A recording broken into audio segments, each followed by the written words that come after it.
할렐루야. 아이고, 여기 또 집에 돌아온 것처럼 편안하고 반갑습니다. 예. 아침부터 돌아다니다가 다른 교단 가서 이렇게 집회하다가 오니까 또 집에 온 것처럼 너무 좋아요. 제가 지금 통합 측에 이제 집회 지금 갔다 왔는데, 한 큰 연합성에 갔다 왔는데, 그 이제 9월에 총회장님 되시는 부총회장님이 이제 오셔가지고 말씀, 저랑 이제 주 강사가 이제 두 분, 그 총회장님과 저와 둘이 말씀을 전하는데 깜짝 놀랐어요. 그래서 저를 만나 이제 강사로서 만나서 인사하면서 그 총회장님이 그런 얘기 하시더라고. 내가 목사님 목회 시작할 때 신학교 다니고 그럴 때 거의 뭐 몇 년이랬더라, 한 5년 6년 이상을 항상 교회 예배 드리고 여의도 순복음교회 가서 4시 예배를 항상 드렸대요. 성령 받으려고.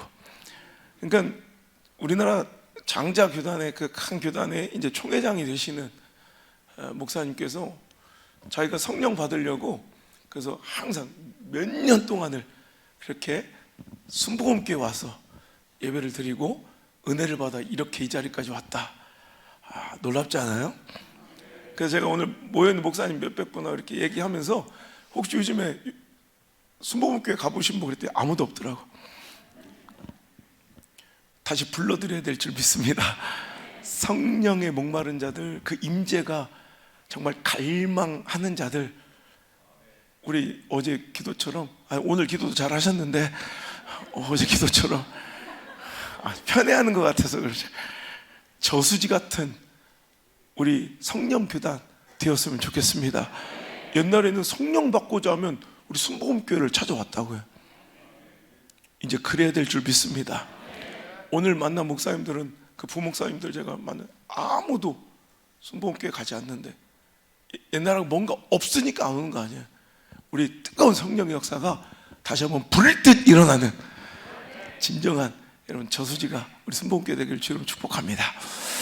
자, 오늘 말씀의 제목은요, 마음이 없으면 핑계만 보이고 마음이 있으면 길이 보인다. 기대는 안 하지만 한번 외워볼까? 시작. 마음이 없으면 핑계만 보이고 마음이 있으면 길이 보인다. 그렇죠. 자, 그럼 어제 말씀 제목이 뭐죠? 자기들은 이게 매력이요. 생각대로 되지 않는 건 참 멋진 일이다. 이게 제가 4번째 쓴 책 제목이었다면 오늘 이 말씀의 제목이요, 제 인생의 첫 번째 책 제목이라 첫 정이 무섭다고요. 아직도 전 이 제목, 이 말씀이 너무 좋아요. 그래서 우리 순복음교단은 아니지만 타 교단에서 아마 가장 많이 교회 표에, 주보에 많이 올라갔던 문구 중에 하나가 바로 이 말씀이었어요. 정말 성경에 나오는 말씀은 아닌데 정말 진리에 가까운 말씀인 것 같아요. 마음이 없으면 핑계만 보여. 마음이 있는 자에게는 길이 보여요. 여러분 진짜 그래요. 제가 교회 건축을 5번을 했는데요, 우리 아버지가 교회를 10개 세우셨는데요, 그때마다 상황이 온전하고 완벽해서 세운 적이, 건축할 만해서 건축한, 뭐 선교할 만해서 선교한, 전도할 만해서 전도한, 헌신하고 드릴 수 있어서 할 때가 한 번도 없어요. 그죠? 우리도 그렇잖아요. 건축할 마음이 있으니, 헌신할 마음이 있으니, 순종할 마음이 있으니, 아멘할 마음이 있으니, 다 할 줄 알잖아요. 이렇게 마음이 있으면 이렇게 할 수 있거니와, 마음이 없는 자에게는 죽을 때까지 부정적이고 비판적이고 비관적인 생각과 이런 길들만, 변명과 핑계들만 보여서 죽을 때까지 그 일을 감당할 수 있는, 은혜 받을 수 있는, 하나님의 역사를 체험하고 누릴 수 있는 그런 데는 절대로 결단코 오지 않는다는 거죠. 제가 어제 말씀 간증을 이어가면, 저는 그렇게 어렵게 목사가 되어 순복음교회 한 번도 안 다녀왔지만 교단의 벽을 허물고 내가 갖고 있었던 이 편개운, 이 오만한 정죄, 이런 것들을 박살내고 이제 내가 오히려 다른 이들의 편견의 벽을 허물어주는 그런 도구로 사용되고자 순복음 교단으로 과감하게 교단을 크로스해서, 제가 우리 아버지 뭐 같은 교단에 있으면 얻을 수 있는 유익이 얼마나 많겠어요. 근데 그 모든 것들을 다 포기하고 순복음에 이제 와서 신학하면서 첫 번째 듣게 된 순복음의 무덤이 울산이라는 그 얘기 한마디에, 그럼 내가 가자 그 무덤으로. 누가 가도 안 돼, 이 말. 누가 가도 안 되면 내가 간다. 우리 하나님 시퍼렇게 살아 계시니까, 내가 만난 그 하나님. 그러니까 내가 그때 생각하기로는 내가 우리 하나님이라도 내가 이쁘겠대. 아니 그냥 솔직히 그냥 재수없다고 하지 말고 그냥 생각해봐요. 다른 사람도 거의 확률, 상황, 처지, 형편, 가능성, 그죠? 뭐 이런 거 따라가잖아요. 그 확률이 높고 가능성이 높고, 그죠? 상황이 좋고 형편에 맞고 내 감정과 관계에 맞는 곳 따라가잖아요. 근데 오히려 더 힘들고 어려운 곳, 가장 어렵고 힘든, 제가 그때 좀 이제 다른 교단으로 와달라는 뭐 이런 제의도 많이 받아요. 뭐 담임 목사 청빙도 많이 받지만 큰 교회에서, 우리 교단 아니고 다른 뭐 타 교단의 대형 교회에서, 아니면 아예 우리 교회를 교단을 옮겨 볼 생각 없냐, 이런 제의도 많이 받아요. 그때만 제가 항상 처음 이 얘기를 해요. 제가 처음에 내려갔을 때 하나님께 기도할 때 받은 환상이 뭐냐면, 엘리야가 제단불에 물을 끼얹는 장면. 아니 이건 돈 10만 원 빵이 아니잖아. 모가지 걸고 하는 거예요. 생명 걸고. 살고 죽는 문제예요. 이 제단에 불이 떨어져야 사는데, 여러분 마른 장작에도 불이 떨어질까 말까 하는데 거기다 물을 끼얹어요. 흠뻑 끼얹어 도랑이 흘러차고 넘쳐요. 여기에 불이 떨어지면 이건 어떤 술수나 마법이 아니야. 오직 하나님이, 오직 야훼 하나님이 살아계신 것을 여러분 인정할 수밖에 없는, 그래서 더 극단의 상황으로 몰아가는 거예요. 제가 일부러 가장 어렵고 힘든 곳 찾아가서 오늘도 그렇게 하나님 살아계심을 증거하겠다고 하니, 우리 하나님 나보고 얼마나 이쁘시겠어. 나는 가면 되게 잘 될 줄 알았어요. 근데 겁나 힘들대. 전 여기서 깨달은 게, 신학교 가서도 꼭 이 강의하는데, 하나님의 사명에 그 길을 걸어가고 선택한다고 그 길은 꼭 꽃길은 아니더라.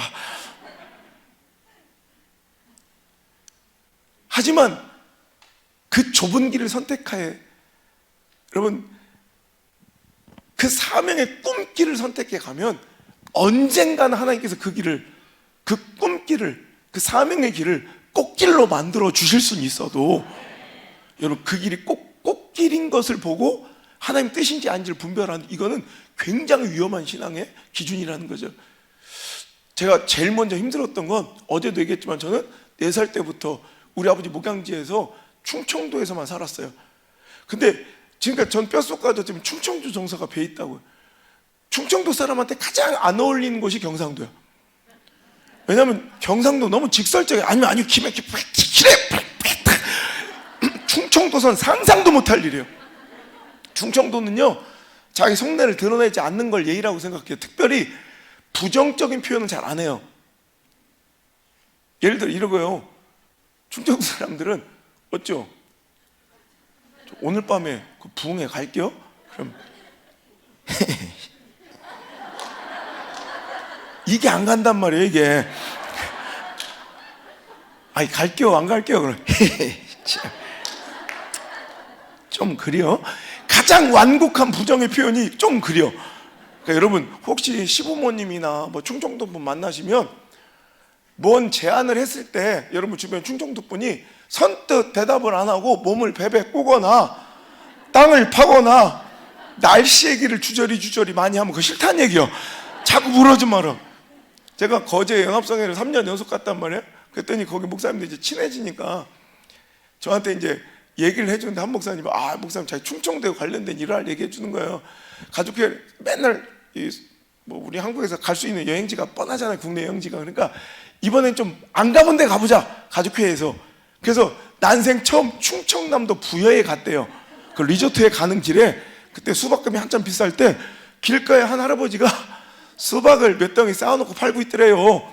그래서 가서 딱 보니까 수박은 너무 실하고 좋은데 문제는 길거리에서 파는 것 치고는 좀 비싸더래. 15,000원을 받더래요. 그래서 이제 딜을 시작하던 13,000원에 주소 이런 거. 경상도는 뭐 팔면 팔고 안 팔면 안 팔고 비싸. 딱 얘기 딱 끝이야. 할아버지 이거 13,000원에 주소. 그러니까 그 할아버지가 갑자기 허허 이놈의 거 비가 올라오면 오고 말 나오면 말지 며칠째 꾸물 지랄이요 이거. 이게 안 판다는 얘기요. 근데 할아버지 이제 바쁘니까 만삼째 가져가요 말해요. 그러니까 할아버지가 허허 이 파리 새끼들은 뒤지지도 않아 뒤지지도. 할아버지 만삼째 가져가요 말해요. 그랬더니 할아버지 하는 말이 그냥 냅둬요. 소나 줘버리게 그러더래. 충청도 사람들에 대한 오해가요, 충청도 사람들은 말이 느린 게 아니에요. 말을 함축적으로 촌철살인 그냥 아주 그냥 딱 핵심적인 말만 하니까 말을 많이 안 해도 되니까 천천히 해도 되는 거예요. 제가 충주 있죠, 충주. 거기 연합성에 갔다가 깜짝 놀랐어요. 충청도에 이게 이 충청도에 역시 관록이라는 게 그 교차로가 옛날엔 농길이었는데 거기가 이제 신도시로 개발되면서 이제 막 차가 많이 오가는 그런 지역이 된 번영도라는 그런 데가 있어요. 그러니까 옛날에는 여기 뭐 경운기 다니고 막 이랬던 길인데 갑자기 막 이제 신호가 생기고 막 4차선 도로가 되니까 사람들이 옛날 생각해서 그냥 신호 위반을 많이 하는 지역이에요. 그러니까 충주 경찰서장님이 내용인즉슨 이거예요. 여기는 신호 위반이 잦아 또 사망 사고도 많은 곳이니 제발 신호 위반하지 말아주세요. 얼마나 길어? 그럼 말 많이 해야 되잖아. 근데 충주 경찰서장님의 촌철살인 그냥 프랭카드를 딱 걸어놨는데 한마디로 어제 오지 그랬슈. 한마디 그냥 그렇게 바쁘면 그러니까 신호를 목숨을 걸고 신호를 위반해서 그렇게 달려야 될 정도로 바쁘면 어제 오지 그랬슈. 하여튼 뭐 이런 하여튼 충청 정서도 잘 안 맞는데요, 영적인 정서가 더 안 맞더라고. 저는 감리교 강세 지역에서 또 아버지가 목회를 잘 하셨어요. 그래서 그 교회를 다니지 않는 마을 주민들까지도 진짜 교회에 대해서 우리 아버지 엄마에서 얼마나 이 존경이 컸는지 지금도요. 우리 아버지 목회하셨던 그 지역을 제가 이제 집회를 일정이 안 돼도 하루라도 꼭 가드려요. 이렇게 이틀이라도 이렇게 하루라도 꼭 이제 아버지가 부탁하시면 아버지 목양했던 그 교회들을 제가 꼭 이제 가서 40주년 뭐 이렇게 집회를 해드리면 온 동네 사람들이 다 와요. 우리 아버지를 기억하고 교회를 안 다니는 분들까지 다 와서 눈물 흘리며 이장님이 방송을 해요. 옛날에 40년 전에 안봉규 목사님 기억하시죠? 길거리 지나가는 거지도 우리 못 먹고 사는 사람 한 명도 그냥 지나치지 못했던 그 목사님 사모님, 자기들은 국수 먹고 빼빼 마르면서 그 우리 마을 주민들 먹였던 그분 아드님이 잘 돼서 우리 동네 오셨답니다. 우리 다 가서 응원하고 감사의 마음 표현합시다. 그 전 주민이 다 온 적도 있어요. 예배당에 앉을 자리가 없어 그 손바닥만한 그 교회 바깥에까지 쫙 창문으로 이렇게 너무 눈물 나는 게, 옛날 우리 부흥회 때 그랬잖아요. 그리고 딱 끝나니까 할머니 할아버지들이 막 몰려와서 네가 안둘레냐 네가 안둘레. 그러니까 제가 어릴 때 이름이 안드레예요. 안드레가 뭔지도 모르니까 네가 안둘레냐 네가 안둘레냐 그러면 주머니다가 막 10,000원짜리를 막 주는 거 할매들이. 꺼내보니까 그게 사례비보다 많어. 하여튼 뭐 그런 이렇게 교회 우호적이고 이렇게 항상 친밀한 지역에서만 살던 제가 경상도 갔더니 너무너무 힘들었어요. 여러분 그거 알아요? 대한민국 전체 땅에서 복음화율이 가장 낮은 곳이 경상남도인 거 아세요? 여기하고는 정서가 달라요. 서울이나 경기도 지역은 복음화율이, 여러분 제가 경기도 지역에 이제 연합성을 가봐도 뭐 20-30% 다 복음화율이 넘어가잖아요. 가장 힘든 지역 중에 하나가 이제 용인이나 동두천 막 이런 데요. 18% 16% 이것만 돼도 10% 후반대만 돼도 힘들어 죽겠다고 막 징징 짜는데, 실은요 경상남도는 여러분 10% 후반대가 아니라 10%가 없어요. 복음화율이. 대도시나 돼야 타 지역 사람들 몰려들어 합세한 교회, 그런 도시 있죠. 부산이나 뭐 이런 창원이나 울산 이런 타 지역 사람들이 많이 몰려와서 그나마 섞여 있는 도시나 돼야 7%에서 8% 9%대 되면 진짜 복음화율 높은 지역이에요. 10%도 없어요. 그리고 놀랍게도 복음화율이 3%도 안 되는 지역이 질비예요. 고성, 진주, 밀양, 합천 뭐 이런 복음화율이 3% 안 되는 지역을 선교학에서 뭐라고 부르냐면 미전도 종족이라 불러요. 미전도 지역. 근데 우리 경상남도는 그런 미전도 종족과 지역이 그렇게 많은, 우리 동네도 복음화율이 3%가 안 돼요.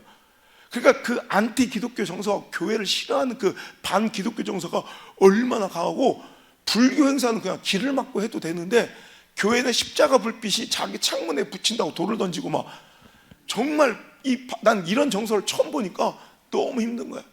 거기다 여러분, 울산은 경상도 안에서도 아주 미신, 귀신의 땅으로 유명해요. 여러분 울산 출신 혹시 계세요? 울산? 뭐 이게 그렇게 웃긴 질문이요? 여기는 나 코드를 모르겠어. 나 도대체. 와, 울산시 엠블럼 있잖아요. 시 마크, 시 상징. 그게 녹색 선이 이렇게 세 개가 있고 빨간 동그라미 하나 찍혀 있는데, 이게 뭔 상징인가 찾아봤더니, 첫 번째에서는 태화사라는 절을 지킨 용 한 마리, 두 번째는 우리 처용이라는 귀신 알죠? 문학시간에 처용. 세 번째는 문무왕이 죽어서 용이 돼가지고 동해바다 지켜준다, 그 용 있죠? 그 용을 상징해서 만든, 그러니까 세 마리 용이, 귀신이 이 빨간 동그라미가 여의주래. 정말 유치뽕입니다, 그죠? 여의주를 물고 있는 형상으로 울산시 얼굴을 만든다면, 만약 이런 일이 자행되면 복음화율이 20, 30% 넘어가는 뭐 이런 지역에서는요, 이건 선출직 이런 정치인은 이거 정치 인생 끝나요. 여러분 전라도 같은데, 제가 전라도 집회를 자주 가는데 목포나 광주나 여수나 뭐 신안 이런 쪽에 복음화율이 30, 40%, 50% 막 이렇게 되는데요, 막 얘기하다 차별금지법 이런 거에 대해서 막 열변을 표하고 제가 막 얘기하면 바로 그 자리에서 옛날 박전 의원, 현역 의원 시절 박전 의원이 바로 와요. 그러니까 그때 교회를 무시하고서는 어떤 것도 할 수 없는, 그러니까 전라도 이렇게 솔직히 말하면 부흥사들이 차라리 10타임을 해도 전라도에서 하는 게 경상도에서 한 타임 하는 것보다 훨씬 낫다고 할 정도로 그 영적 정서가 달라서, 막 경상도는 막 굉장히 막 이렇게 힘든, 이런 자기들하고 약간 비슷한 이런 게 뭔가 있어요. 그러니까 근데 전라도는 복음화율이 너무 높잖아요. 진짜 뭐 할 것도 없어. 막 쳐다만 봐도 울기 시작해. 이미 은혜를 제가 다 받아가지고 준비하고 있어요. 막 그냥 아만 해도 아멘 막 이러고, 다른 사람 다 눈물 흘리고 은혜 받고 있는데 자기가 은혜를 못 받아. 그러면 강사 탓을 하는 게 아니에요. 막 가슴을 치며 탄식하다가 저한테 양해를 구하고 살짝 이 밑으로 내려가서 지 누나를 쑤셔서라도 눈물을 흘리고 올라온다니까. 이런 정서가 완전히 다르다. 근데 울산은 교회가 그렇게 무시당하는, 제가요 울산도 광역시고 인천도 광역시인데, 공교롭게 제가 울산광역시 연합성회하고 인천광역시 연합성회를 동시에 한 달 차인가 제가 집회를 인도한 적이 있어요. 울산광역시에 가니까 대표기도를 하면 대부분 그 중에서 가장 큰 교회 장로님이 이제 뭐 대표기도를 한다고. 그리고 그때 우리 울산에 600개 교회 10만 성도가 힘을 합치래. 실은 500몇 개인데 자꾸 600개라고 뻥을 쳐요. 근데 하여튼 뻥 쳐서 600개 10만 성도에, 울산 120만 도시에, 인천에 바로 가서 집회하는데 깜짝 놀랐어요. 인천에 주한장로교회 이제 장로님이 대표기도를 하시는데, 우리 인천에, 아까 우리 울산은 몇 개? 뻥쳐서 600개. 근데 우리 인천에 3,500개 교회 100만 성도가 힘을 합치려. 완전 10배 차. 그리고 교회 숫자는 훨씬 더 많고요. 그러니까 이런 정도의 엄청 이 교회가 무시당하고, 그러니까 교회가 힘이 없는 이런 울산 땅. 그래도 울산은 도시니까 사람이 많이 살잖아요. 저 솔직히 말하면 울산에 사는 게 아니라 이렇게 이해하시면 돼요. 지난주에도 한 가정이 와서 등록했는데, 어디에서 와서, 우리는 하도 전국에서 막 오시니까 어디에서 왔는지를 물어보는 그 질문 칸이 꼭 있어요. 그럼 뭐 전라도 담양에서 왔으면, 광주에서 왔으면, 인천에서 왔으면, 뭐 경상에서 막 이렇게 쓰는데, 한 분이 이제 울산이라고 쓰면 우리 새가족부가 저한테 뭐라는 줄 알아요? 목사님, 시내에서 왔어요. 시내를. 대충 어떤 느낌인지 알겠죠? 부끄러워 죽겠어. 그런 말 좀 쓰지 말라고. 근데 하여튼 그런데 우리는 울산에 사는 사람을 시내 사람이라고 불러. 알겠죠? 어떤 느낌인지. 차로 1시간 정도 떨어진 울산 이렇게 도시에서 1시간 떨어진 리단이의 이제 시골 마을인데요. 또 우리 가족 같은 것도 알려줘. 우리 온양 순복음교회잖아요. 근데 온양읍이라는 이 온양이라는 지명은 행정구역상 이름이지, 우리 동네 사람들 우리 동네를 스스로 온양이라고 부르는 사람이 아무도 없어요. 그러니까 우리 동네는 진짜 이름이 뭐냐면, 우리 동네 사람들이 이제 부르는 진짜 이름은, 부끄러운데, 남창. 어떤 놈이 이름을 지었는지 막 남창이 뭐야 남창. 그래도 어느 날 보니까 참 감사한 마음이 생기대요. 가만 보니까 옆 동네보단 나. 옆 동네 이름은 정관. 뭔가 극단적이요. 남창아님 막 정관. 그 옆 동네는 대변. 제가 지난주에 교육자 선교회라고요.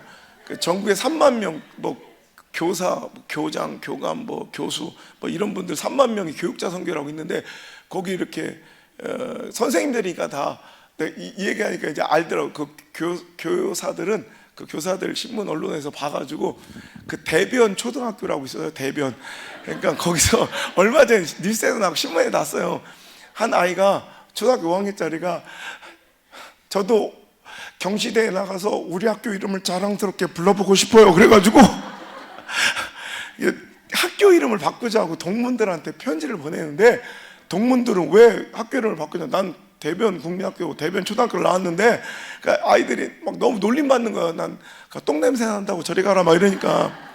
그런데 걔가 그래가지고 동문들한테 편지를 쓴 거예요.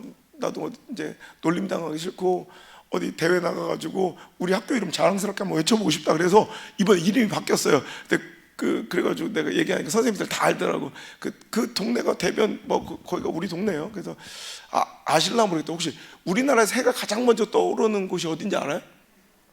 홈이고 이렇게. 근데 그게 맞는 얘기도 한데 그럼 새해 해가 우리 새해 뭐 떠오르는 해 보러 막 해맞이 많이 해돋인가 뭐 보러 가잖아요. 해가 제일 먼저 뜨는 곳이 어딘지 알아요? 당연히 홈이고처럼 아니 위도가 바뀌잖아요 계절 따라. 그래서 3월부터 10월까지는 홈이곳에서 해가 먼저 뜨는데 동절기가 돼서 11월부터 2월까지는 이 토끼 엉덩이 부분 울산의 간절곶이라고 들어봐서 간절곶? 거기가 해가 가장 먼저 떠서 그게 바로 우리 동네예요. 그래서 새해 신년 1월 1일 날 가장 먼저 우리나라에 떠오르는 해를 볼 수 있는 곳이 우리 울산 간절곶 우리 동네예요. 몇 년 전에 국민일보 전면에 안성 목사는 이렇게 기도하는 해 막 떠오르고 와서 나는 가보지도 않았는데 자꾸 거기 가서 기도를 하라는 거예요. 이렇게 늘 이렇게 떠오르는 해를 바라보며 기도한다. 난 처음 가봤어 거기. 막 그렇게 막 이렇게 해는 더럽게 안 뜨다 추워 죽는 줄 알았어. 그 동네 우리 동네 이렇게 하시면 아실 수 있겠다. 혹시 옛날 고리 원자력 발전소 들어봤죠?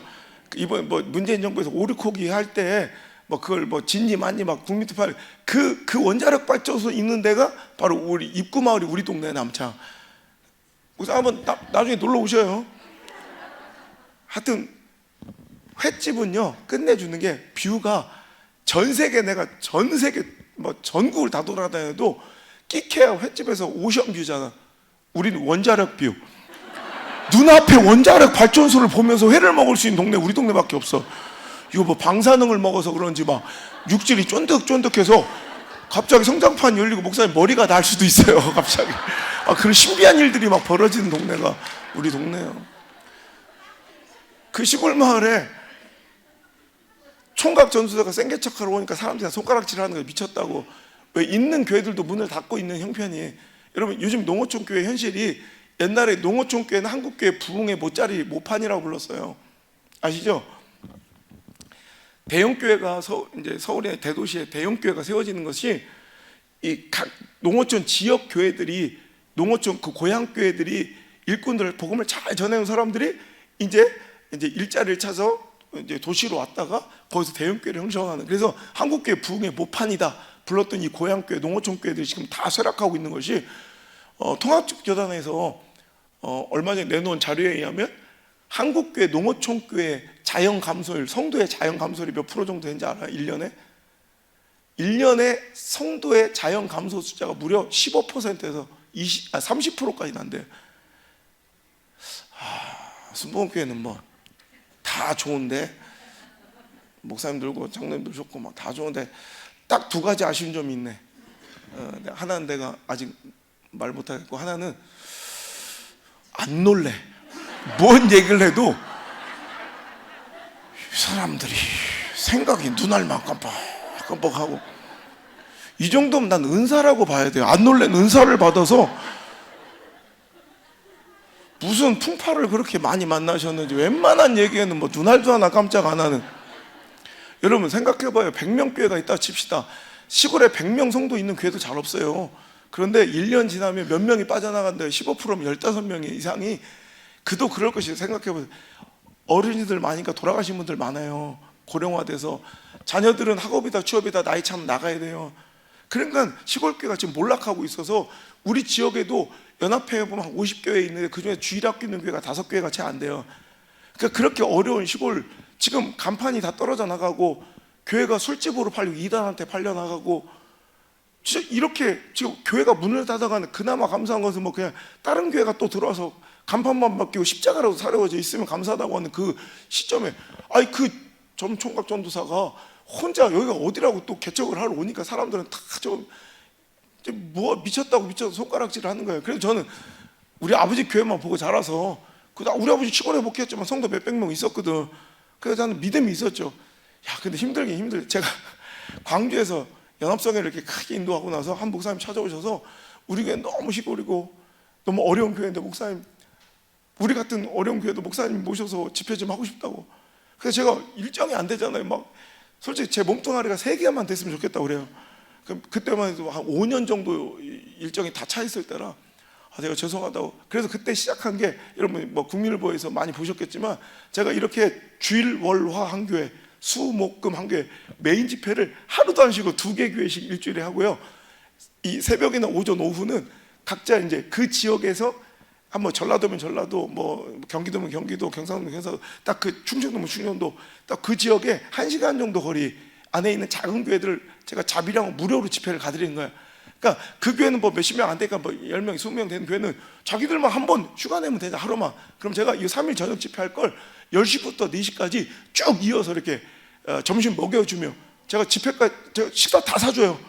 그렇게 해가지고 제가 자비량으로 이렇게 지금 600몇십 개까지 쉬다가 이제 모시고 있는데, 이제 그렇게 하면 제가 하루에 한 끼 제가 요 강대상에 배가 부른 채로 안 쓴다고 그랬잖아요. 점심 한 끼 먹어야 되는데, 그럼 오전부터 점심 먹고 오후에도 또 일정이 있으니까 그 한 끼도 못 먹고 저녁 집회까지 끝날 때까지 한 10시간 정도를 설교를 하는.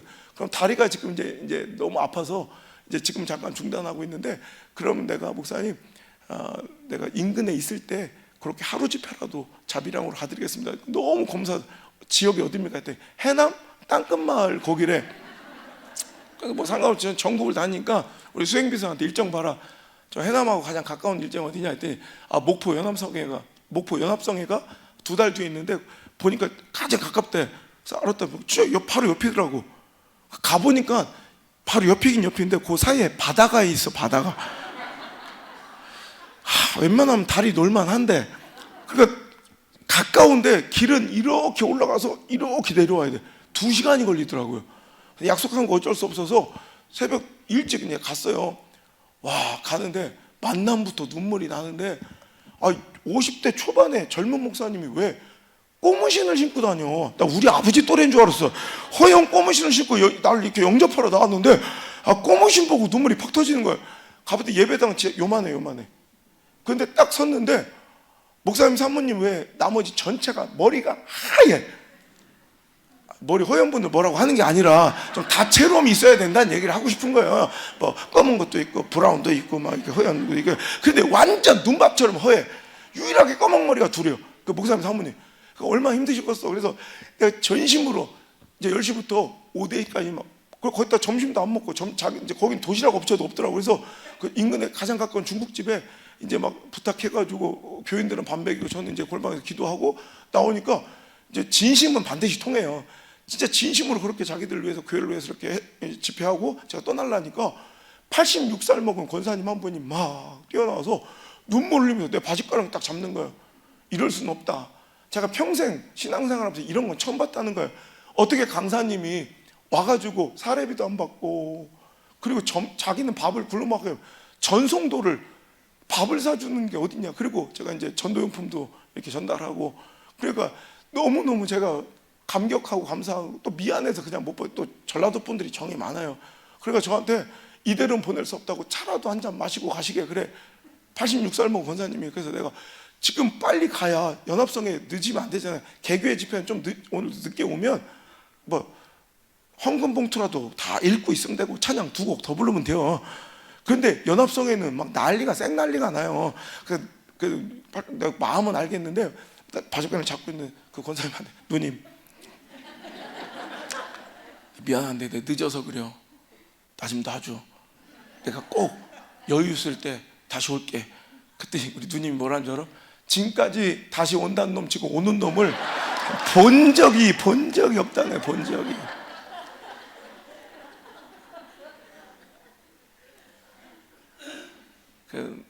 그러더니 그 권사님 그러대. 아니 젊은 양반이 뭐 이렇게 야박하냐.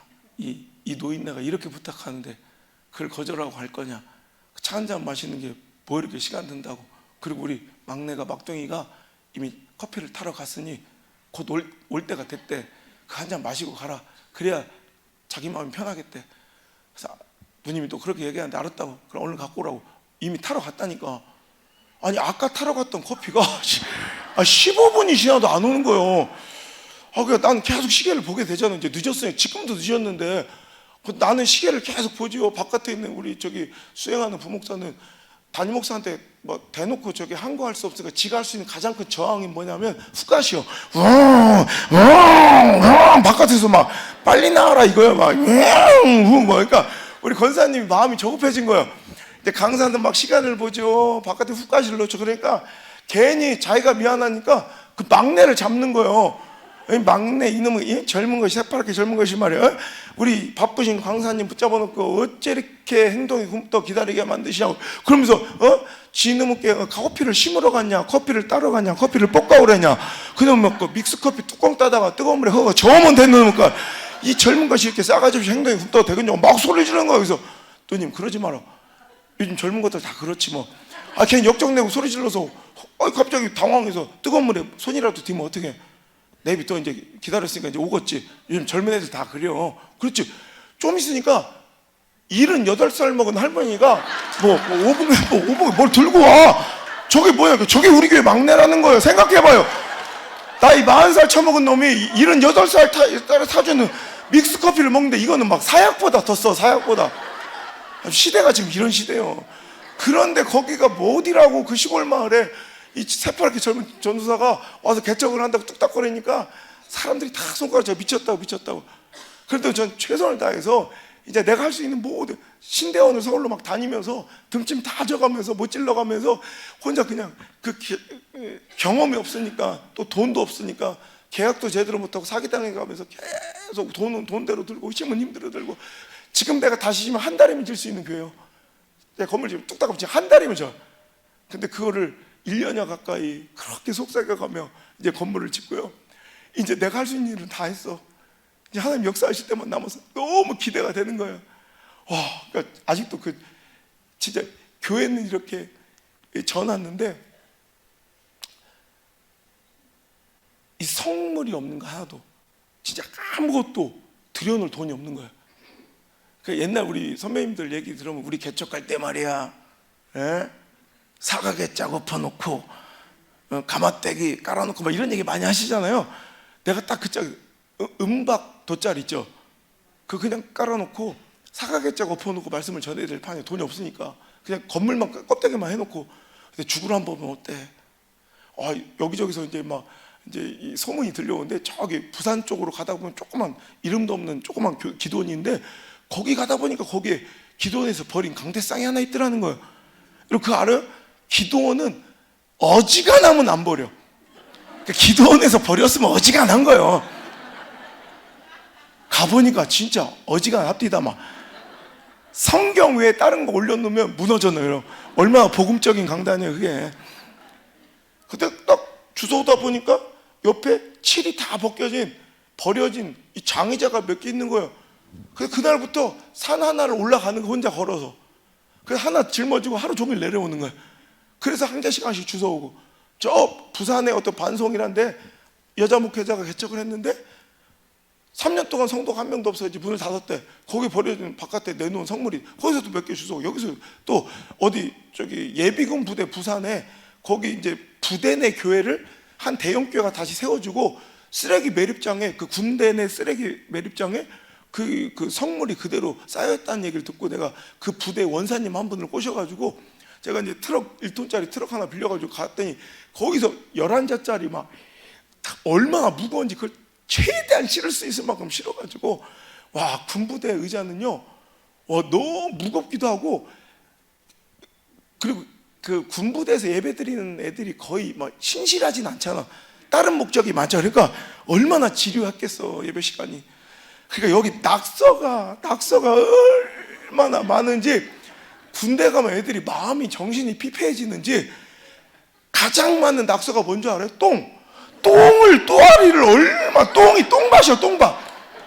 그때 영수가 기다려, 미수가 보고 싶다, 꼬무신 거꾸로 신지 마라, 초코파이 이놈 거 언제 주냐, 초코파이를 달라, 막 그 주워다가 뺑기칠 해가지고, 그러니까 각양각색의 색깔도 다르고 사이즈도 달라서 정말 이 조그만 48평짜리 예배당에 또 총각전도사 이렇게 머물러야 될 조그만 문간방 하나 강대상 옆에 조그맣게 짜고, 성도들 혹시 오면 이제 화장실이 있어야 되고 화장실 하나 빼니까 본당이라고 봤자 요만 한 30몇 평밖에 안 되는 조그만 예배당이에요. 거기에 최대한 내 믿음의 그릇 같더라고. 그게 주소온 만큼 최대한 놔야 되니까 이제 11자짜리 2개를 놓으면 붙어버리니까 11자짜리 5자짜리 막 이렇게 막 놓고, 그러니까 야, 이게 이렇게 똑바르고 이렇게 색깔도 이렇게 맞아야 이쁜데 우리 색깔도 다 다르고 삐뚤삐뚤. 그래서 우리 간증집에 보면 나오는데 다윗처럼 춤추며 예배하는 교회. 그게 왜 그러냐면 정신없이 그럼 전개가 탱탱 다 나가 이렇게 튀어나와서, 그러니까 들어올 때 어떻게 들어야 되나 이렇게 피해서 이렇게 춤추듯 들어와야 되네. 그런 초라한 예배당인데도요, 그런데 내가 섬길 예배당이 내가 목회할 곳이 생겼다는 게 얼마나 감사한지 아직도 그 첫 주일을 잊어버릴 수가 없어. 야, 하나님 어떻게 역사하실까? 내가 하나님 시퍼렇게 살아계심을 증명하겠다고 이렇게 와서 이렇게 몸부림친 거 우리 하나님 다 보셨을 텐데, 하나님 어떻게 역사하실까 너무 기대가 돼서 잠을 잘 수가 없는 거예요. 그냥 게릴라 콘서트 기다리는 가수 마냥 요 문간방에서 나와서 강대상 뒤에서 막 또 눈물을 흘리면서 감격해서 또 하나님 역사가 기대도 되고. 그래서 첫 번째 주일날 딱 일어섰더니 첫 주일부터 사람들이 그냥 막 한 명도 없어. 난 진짜 그날 사람이 없는 교회를 그날 처음 봤어요. 난 교회가 있으면 당연히 사람들 오는 건 줄 알았어요. 사람이 한 명도 없는 그 교회. 와, 진짜 너무 눈물이 나. 처량하고 정말 비참해. 이럴 줄 알았으면 내가 장가라도 가고 개척을 했어야 되는데, 이놈의 거 용기 100배에 총각으로 개척을 하는 바람에 근한 마누라가 없어. 그거라도 있었으면 걷다 대고 설교라도 하면 되는데, 와, 옛날 수원 수목교 이재창 목사님이요, 우리 강의 중에 그런 우리 신학교 때 그런 얘기했어요. 야, 니들은 행복한 줄 알아. 우리 때는 말이야 거적대기 깔아. 그는 뭐 사각개짝은 어디서 사오는 거예요 도대체. 사각개짝 엎어놓고 성도라고는 우리 사모 한 명 앉아 있는데. 그래서 저는 이제 그 강의를 좀 개척한 상태에서 이렇게 듣는 거예요. 야, 말도 마라. 이런 위기가 닥쳤다. 유일한 성도가 사모인데 다른 걸로는 막을 수 있는데 해필 주일날 애를 낳으러 갔대. 그건 말릴 수가 없잖아요. 가지 말라고. 그래서 어찌갈까 하나님께 기도하는 순간 하나님께서 주신 마음이 쌀포대 있잖아요. 쌀포대를 갖다 놓고 달력을 뜯어다가 거기에 사람 얼굴 이렇게 그려 걷다 대고 설교를 했다는 거예요. 신학교 때 들었던 얘기예요. 그거 들으면서 내가 그랬다. 마음속으로, 아이고, 우리가 행복한 게 아니라 내가 볼 때 목사님 행복하셨네. 왜냐하면 제 상황에 비유하니까, 목사님 그래도 사모님이 어찌됐든 나갔다 들어오만 오시면 교회가 배가 부흥하냐. 하여튼 2배로 부흥하는 거 아니야. 난 그 소망도 없어. 그러니까 그 한 명이 걷다 대고 설교라도 하고 싶은데 아무도 없는 빈 공간에 여러분 설교하는 그 맛이 어떤 건지 모르죠. 한두 번은 막 연습 삼아서 할 수는 있어요. 한두 번은. 근데 이놈은 꼭 개척교회 전도사도 성도가 한 명도 없어서, 야, 우리 한국교회 목회자들 일단 존경하고 봐야 돼. 외국의 목회자들은 상상도 못할 일이에요. 이렇게 일주일에 10번 이상의 설교 작업을 하는 목회자는 전 세계 우리나라밖에 없어요. 그리고 가장 고등의 학문을 무조건 우린 대학원까지 나왔잖아요. 이거 엄청난 거예요. 세계 유례가 없는. 여러분, 근데 새벽기도 7번, 수요예배, 금요철야, 주일날 설교 2판만 해도 11번이요. 한두 번도 아니고 일주일에 10번 넘게 아무도 없는 빈 공간에 계속 아무도 없는데 계속 하다 보면, 야, 이게 한 넉 달 되면 나한테 신비한 능력이 생기기 시작해요. 어느 순간부터요, 이 벼룩박이랑 대화가 가능해. 이렇게. 그리고 또 다른 특징이, 이 꽃꽂이에 꽂아놔야지 이쁜 이 꽃을 자꾸 귀에다 꽂고 싶고, 이렇게. 그 누나들의 마음 이해가 막 되는 거예요. 동네마다 한 명씩 꼭 있었거든. 비가 오면 그 누나들 왜 이렇게 우산을 집어던져 이렇게 동네를 뛰어다녔는지, 그 누나들의 마음 이해가 되기 시작하네. 그 예배 시간에 온통 내 마음과 시선은 하나님께 가 있어야 되는데, 성도 한 명도 없는 개척교회 전도사는요, 솔직히 말해서 하나님이 안 보여. 예배 시간에, 지금 우리 교회는 예배에 목숨 거는 교회라고 유명해요. 우리 교회는 뭐 다른 걸로 알려진 게 아니라, 예배 드리다가 예배 본질에 어긋나잖아요. 그럼 그 자리에서 다 무릎 꿇어요. 이제 그 자리 즉시로 쫓겨나는 사람도 있어요. 얼마 전에 생방송 중에 마이바흐를 끌고 왔어. 제 팬이래. 되게 유력한 마이바흐는 뭐 일단 3억은 넘으니까, 자동차를 그 정도 굴리니까, 그리고 자기가 뭐 큰 대형교회 안수집사, 제 팬이라 가족이 다 와서 예배를 드는데, 예배 태도가 너무 엉망이야. 한 번, 두 번 경고하는데, 어이, 나가. 쫓겨나는 게 전국으로 생방송돼서, 우리는 예배 본질을 깨트리면 그냥 박살나요. 지금 왜 그러냐면, 제가 회개하는 마음으로 옛날에 하나님께 집중돼야 될 내 시선과 마음이 온통, 하나님은 안 보이고 예배 시간에 온통 내 마음과 눈은 저놈의 문짝에만 가 있는 거예요.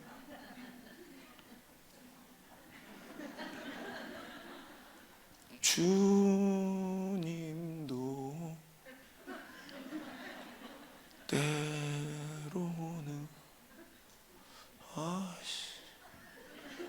울기도 하셨다며요. 혹시 잠겼나 저게?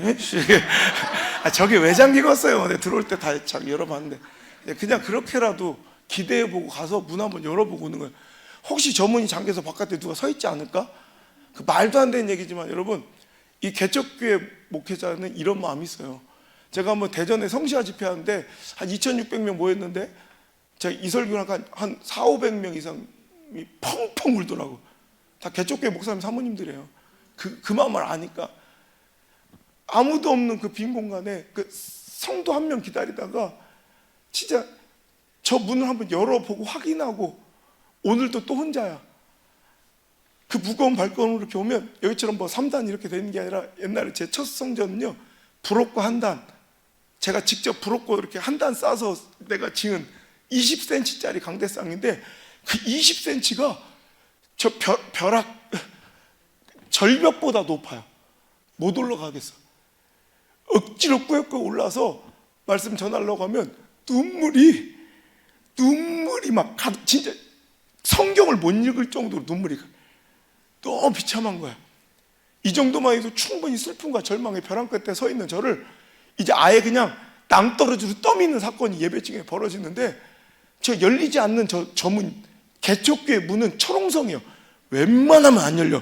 근데 갑자기 저 문이 예배 중에 덜컥 열리면, 내 심장도 막 덜컥 발바닥까지 내려갔다 올라올 정도로 막 너무 반갑고 기쁘면서, 이건 더 이상 샤시 문이 아니요, 하늘 문이 열린 것 같아요. 개척교회는 저 문이 열리면 하늘 문이, 사람이 들어오면 하나님이 현현하신 것 같이, 진짜 사람 한 명이 그토록 반갑고 막 존귀하고. 제가 한번 옛날 목회자들 그 칼럼에다가 한번 유력한 그런 목회자들이 보는 그 잡지가 있어요. 거기다 제가 이 글을 한번 썼던 적이 있어요. 난 만약에 그 한 가정이 우리 교회로 올 건데, 그 가장이 눈이 멀어서 눈알 하나를 빼서 이식시켜주면 오겠다 하면 눈알을 빼고 싶더라고요. 진짜 그 한 영혼이 얼마나 귀한지, 그분이 들어오면, 한 명이 들어오면 막 반갑고 좋은 것도 있지만, 너무 내가 옛날에 막 인기가 그렇게 막 수많은 사람들이 쫓아다녔는데, 저 사람 한 명에 내가 이렇게 막 애달파하고 사람이 고픈 내 모습이 또 처량하기도 하고 복잡 미묘함에 갑자기 눈물이 그 감정으로 팍 폭발해서 눈물이 막 눈알이 빨개서 나도 모르게 이미 그 사람이 너무 반갑고 좋아서 막 그 강대상 정말 높지도 않고 막 영접하러 내려와 있어 벌써 이미. 그래서 내 마음은 이토록 기쁜데 또 그쪽 마음이 그렇지가 않아. 내 마음과 저 마음이 뭐 일치가 돼 역사가 벌어지는데, 그분들은 우리 교회를 찾아온 게 아니에요. 우리 교회 다니려고 온 게 아니라, 여러분 시골에는 저기 부산이나 울산에 1시간 거리에 큰 대형 교회를 다니는 사람들이 많아요. 주일날은 거기 가서 그 교회 다니는데 새벽기도나 수예배 이런 때까지 멀리까지 그 밤에 가기 힘들면, 새벽에 가기 힘들면 그 동네 만만한 교회 하나 찾아가지고 거기서 새벽 예배만 수예배나 드리려고, 우린 또 하도 시골 구석에 잘 숨겨놔가지고 우리 교회는 찾아온 게 아니라, 우리 교회 오신 분들 인터뷰하면 거의 80%가 붕 찾다 길을 잘못 들었네, 여기가 어디요? 엄마 이런데 교회가 다 있네? 온양순복음교회? 오늘 늦었는데 여기서 예배 한번 드려볼까? 얼마나 복음적입니까? 길 잃는 자들만 오는 교회. 길 잃어서 온 거예요. 그러니까 우리 교회 다니려고 뭐 등록하려고 하는 것도 아니고, 그냥 우리 교회에서 예배 오늘 한번 드려보려고 그냥 문 한번 열었을 뿐이야. 우리 교회에 대한 기대감도 없고 정보도 없고 우리 교회 다닐 것도 아니에요. 근데 웬걸 문을 열고 보니까 아무도 없고 새파랗게 어린 총각 전도사가 눈알이가 시뻘개서 뭐 잡아놓으면 됩니까? 성도는 한 명도 안 앉아있죠. 그러니까 엄마야 들어와, 엄마 개쪽 빼다 그래 문 팍 닫고 도망쳐. 개쪽 깨요. 조계사예요 신천지요. 못 올 때 온 것 마냥, 못 볼 걸 본 것 마냥 막 후다닥 문 닫아버려요. 개쪽교회가 불륜의 현장이 영화예요 막 이래. 저기요 제발 들어와서 한 번만 예배 드려주고 하라고. 그럼 그거를, 그 요청을 받아들이지 않고 부담스럽게 아무도 없는데 도망쳐버린 그 여자가, 난 너무, 우리 남자들은 가장 힘들었던 시절이 군대니까 군대 다시 가는 뭐 영장 나오는 꿈을 막 꾸고 그러자. 저는 개척 다시 하는 꿈을 또 꿔요. 으악 이러면 그 여자가 또 나와서 쌩 하고 가버려. 그게 저한테 악몽이에요. 너무 서럽더라고. 그 예배 한번 드려주고 하면 얼마나 좋아. 언제부터 저 총각 전도사가 혼자 아무도 없는 빈 공간에 저렇게 미친 사람처럼 설교하고 있었는가. 이 발걸음 인도하신 분도 우리 하나님 일진데 나라 또 여기서 설교 한번 들어주고 예배 한번 들어주고 헌금하면 더 좋고. 그러고 가면 내가 영원히 함께 하자는 것도 아니고, 그죠? 물론 부담은 스럽겠지. 아무도 없는 빈 공간에 둘이 눈알을 동안 마주 이렇게 1시간 반 동안 이렇게 있으려면 부담은 스럽겠지요. 전 그런데 한 번만 해주면 되잖아. 그걸 안 해주고 토끼버린 그 여자가 너무 속상하고 서러운 거예요. 이런 일이 매번 반복되다 보면 이제 기대감이 사라지고요. 제일 무서운 게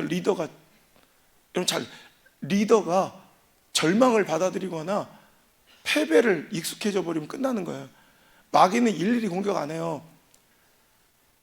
오늘 내가 구역 세미나도 갔다 왔는데, 구역장들, 마귀는 리더들의 마음 하나 꺾어버려서 그 리더가 할 마음이 없게 만들고 도전할 마음이 없게 만들고 그 마음에 소망이 없고 절망해버리면 그 공동체는 끝나는 거예요. 여러분, 그래서 마귀는 항상 리더들을 공격해요. 그래서 얼마 전에 나왔던 책 우리 목사님은 내가 지킨다, 기억나세요? 이거 수도원이요 뭐요? 엄청 베스트셀러가 됐었는데, 여러분 우리 목사님 내가 지킨다. 여러분 이런 마음으로 기도하셔야 돼요. 절망하지 않도록, 하나님의 나라와 그 의를 위한 그 소망이 꺾이지 않도록, 그 도전과 영적 모험이 꺾이지 않도록 기도해 주셔야 돼요. 제가 어느 순간 절망에 길들여져 있는 저를 발견해. 패배를 덤덤하게 받아들여. 뭐라고 생각하냐면, 뭐 나만 그런가, 뭐 요즘 시골교회 안 된다더니 개척교회는 안 되는 게 맞고, 자꾸 이렇게 스스로 받아들이고 있는. 아프라, 정신 차려. 내가 그때 스스로 누가 깨닫게 해주는 사람도 없으니까 내가 여기 뭐하러 왔지? 그래, 여러분, 교회가 살아나고 리더가 살아나고 목회자가 깨어나고 영적 지도자가 일어나고 교회가 부흥하려면, 여러분 모든 여러분의 요구와 여러분 취향을 다 존중해서 다 맞춰주고 처우를 개선해 주는 게 아니라 우리 심장에 다시 사명의 불이 붙고요, 사명의 심장이 뛰면 행복해져요. 여러분 아무리 우리가 힘들고 어려도 저 아마존 정글에서 선교하신 선교사님만큼 힘들까요? 내가 얼마 전에 인도 그 아주 최하층민들 선교하는 선교사님을 의정부 연합성에 갔다가 만났는데, 거기는 인도니까 이제 소고기를 못 드시더라고. 그래가지고 제가 하필 또 그 고깃집에서 이렇게 해서, 그러면 선교사님들은 제가 사드리겠다. 저는 이제 강사로서 식사 대접을 받으니까 저 테이블은 나한테 달아놔라. 그래서 식사를 사드리면, 야, 그분들 얘기의 절반이 똥 얘기요. 막 기착간이건 어디고 막 똥오줌을 그냥 막, 저는 지금 정신, 저는 다른 건 모르는데 이 약간 그 결벽증이 화장실과 이 욕실에 대한 그 결벽증이 있어요. 그게 들어오면 난 거의 혼절 수준에 들어가요. 나 그 들어온 걸 보면, 근데 그 목사님들이 막, 그 선교사님들이 거기서 일하시는 거예요. 그 똥밭에서. 야, 똥 얘기하면서 고기를 그렇게 잘 드시는 거 처음 봤어요. 얼마나 해맑게 오시면 소고기를 드시는데, 야, 근데 얼마 많이 나왔는지 돈이. 근데 그래요, 야, 똥밭에 굴러도 저렇게 행복할 수 있구나. 아마존 정글에서도 저렇게 해맑을 수 있구나. 처우의 개선이 아니구나. 사명의 심장이구나. 우리 교회가 행복해지려면 여러분 의사가 다 관철돼야 되는 게 아니라 여러분 사명의 불이 다시 붙어야 돼. 다시 한번 하나님 주셨던 그 소명의 불이, 식어진 심장이 뜨거워지면 우리 모두가 다 갑자기 행복해져요. 그냥 오늘 밤이 그 행복한 밤 되시길 주님 축원합니다. 내가 정신 차려, 야, 내가 여기 왜 왔어? 사명을 찾은 거예요. 내가 하나님 시퍼렇게 살아계신 거 증명하겠다고. 이 세상의 골리앗이 상황, 처지, 확률, 가능성, 분석, 통계, 그래프 이런 거 갖다 대며 비관적인 이야기를 막 하잖아요. 그래서 저는 그런 책 잘 안 봐요. 이런 거 있잖아. 그럴 시간에 좋은 것보다 위대한 것을 선택하라. 시퍼렇게 살아계신 하나님, 풀림, 뭐 이런 책을 보셔야 돼. 희망과 긍정의 심장이 막 펄떡펄떡 막 이렇게 막 뛰는 그런 책을 봐야지. 한국 90%가 이런 거. 그래서 내가 그래, 하나님 살아계심을 증명하겠다고 해놓고 내가 하나님의 모독거리, 조롱거리 돼가고 있는 거예요. 이럴 수는 없다. 그래서 나가자. 전도 비스무리한 걸 처음 해보는 거예요. 와, 전도를 하니까, 와, 동네가 조그마하니까 내가 개척교회 전도사인지 다 알아. 얼마나 저를 아껴주시는지. 제가 이렇게 나가면 동네 사람들이 홍해가 갈라져서 이렇게 다 갈라져. 저를 너무 아껴줘요. 저랑 말을 안 섞어줘. 그러니까 제가 뭐 복음을 전할 기회도 없어. 그러니까 내가 그들을 접하고 말을 건넬 수 있는 사람이 딱 두 부류밖에 없었어요. 첫 번째, 아무것도 모르는 어린애들, 편견이 없는 그 어린애들, 5살짜리, 7살짜리, 초등학교 2학년, 초등학교 4학년, 중학교 1학년, 중학교 3학년, 얘들이 제 첫 성도예요. 지금 얘기하는 게. 그 5살짜리가 벌써 얼마 1000열매를 갖고 와요. 직장이 돼서. 7살짜리가 벌써 사회인이 되고, 벌써 대학교 명문대 들어가고, 중학생이 벌써 뭐 대기업에서 지금 엄청나게 활약하면서 인정받고, 우리 교회 지금 거의 중직이 돼 있어요. 젊지만 30대지만 여러분, 우리 교회는요 시골에 있지만 우리 다음 세대 청년들도 이렇게 그래도 다른 교회에 비해서는 그래 좀 보이는데, 우리 리단위의 시골마을, 우리 인근에 전문대 하나도 없어요. 근데 우리 청년부가 막, 내가 방송에서 혹시 들은 분 계시죠? 그랬더니 자꾸 핑계대고 이것저것 막 자꾸 이렇게 막 징징거리는데, 내가 리단위의 시골 마을에, 주변에 대학교 하나 없는 이런 마을에 내 청년부 100명 모이는 거 보여주겠다. 그래서 80몇 명까지 갔어요. 얼마 뭐 또 있어가지고 지금 한 50여 명 되는데, 이것도 기적이에요, 기적. 근데 보통 애들이 아니에요. 애들은 뭐 가서 뭐 청소년들 막 이런 애들 막